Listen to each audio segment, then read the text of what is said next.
Does this signify a victory for financial freedom, or has the revolution been co-opted by Wall Street and global power brokers? Bitcoin has just surged past $120,000, now ranking as the fifth largest asset worldwide.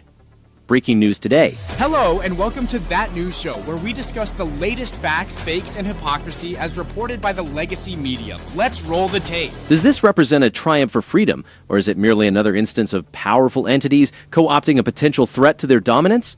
Under President Trump's administration, there's been a shift towards recognizing Bitcoin's value as a sovereign wealth store, a perspective not envisioned by the previous Democratic administration of Joe Biden and Kamala Harris.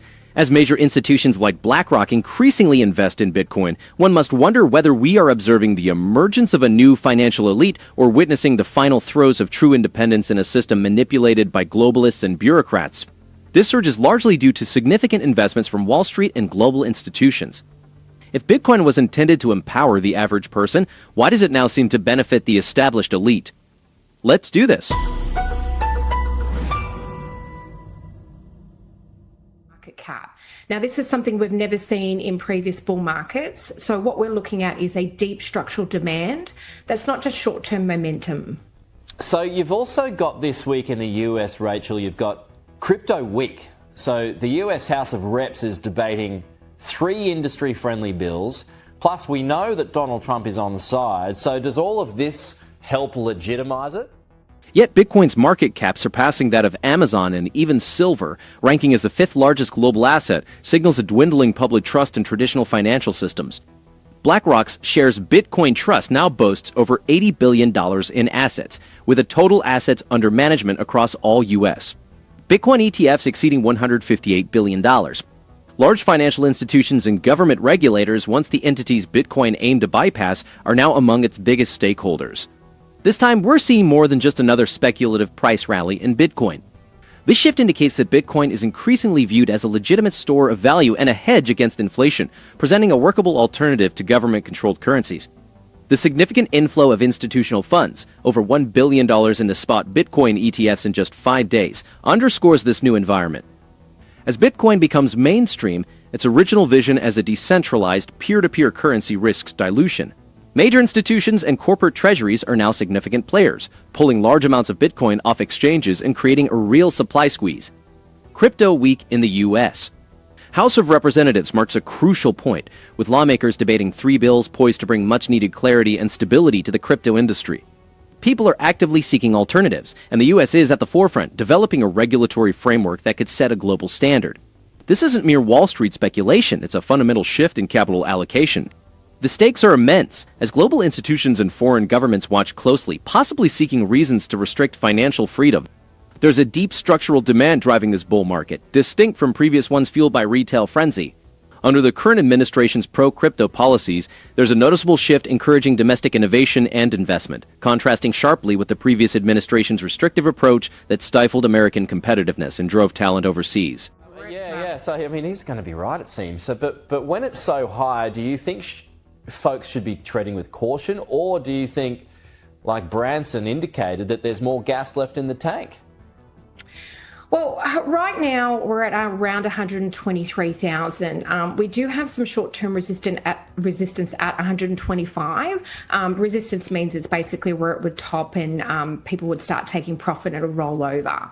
I think with any markets, whether you're in equities, whether you're in gold, whether you're in silver, you definitely need to take a step back and try not to get caught up in FOMO. Overregulation could undermine Bitcoin's core attributes, a fixed supply, decentralization, and independence from state control. People are gravitating towards hard assets like Bitcoin, driven by concerns over endless money printing, escalating debt, and a financial system increasingly biased towards insiders. The market is more stable than in previous cycles, yet corrections can be sharp and sudden due to large holders rebalancing or taking profits. The fundamentals have notably shifted, with institutional inflows in spot Bitcoin ETFs absorbing over $1 billion in just 5 days. BlackRock's Highs Shares Bitcoin Trust now manages $80 billion in assets, positioning it as a major player in the space. The record highs are as much a vote of no confidence in the traditional system as they are an endorsement of a new one. From a policy standpoint, the current environment stems from pro-innovation, pro-market reforms that have encouraged American capital to remain domestically and compete globally. Despite these new highs, expect some volatility.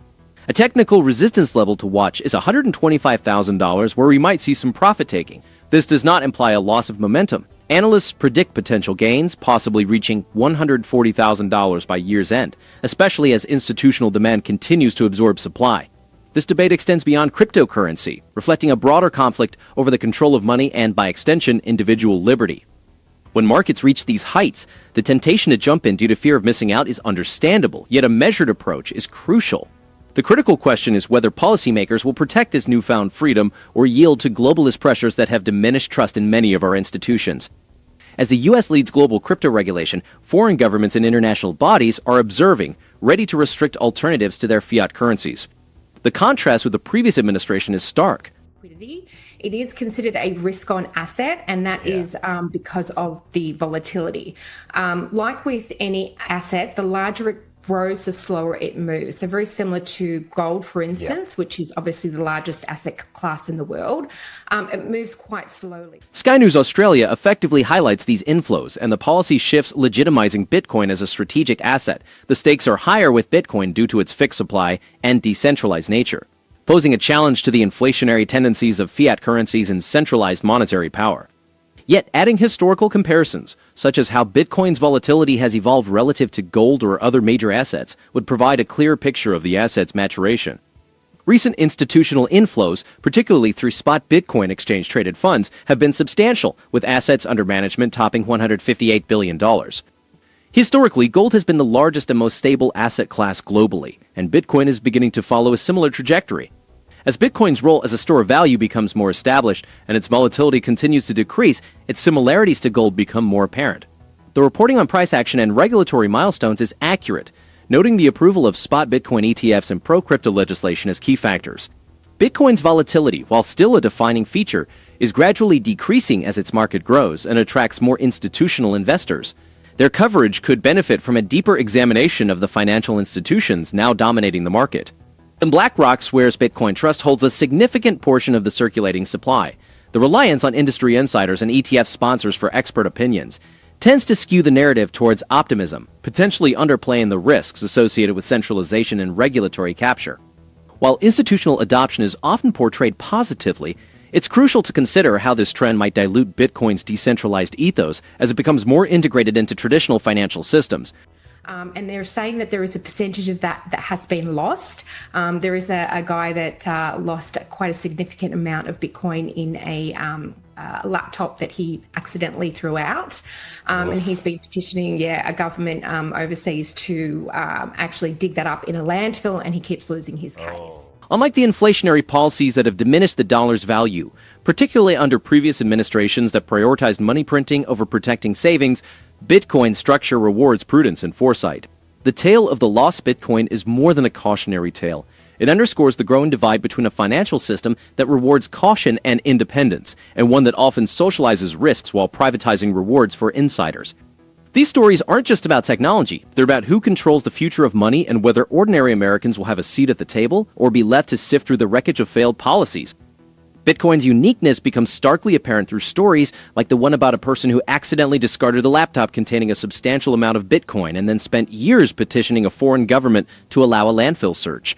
A Majanian infographic depicting the shrinking pool of available Bitcoin. A pie chart where lost coins, institutional holdings, and ETF reserves each claim a larger slice, leaving increasingly less for new entrants. With its fixed supply and ongoing losses due to human error, the remaining Bitcoin becomes increasingly valuable as demand grows from pension funds, corporations, and individual savers. Unlike traditional bank accounts or physical assets like gold bars, Bitcoin operates without a central authority. This system emphasizes personal responsibility, a principle traditionally valued by conservatives. This isn't merely a theoretical concern for economists. It's affecting real-world prices, making Bitcoin's price movements more sensitive to new inflows and outflows. Analysts estimate that a considerable percentage of all Bitcoin has been similarly lost, further tightening the supply as institutional investors and ETFs continue to buy up market coins. American households face a choice: engage with a system driven by scarcity, transparency, and individual control, or stick with a legacy system that has repeatedly failed to safeguard their interests. Such a permanent reduction in supply would likely increase the value of the remaining dollars, a scenario we are currently witnessing with Bitcoin.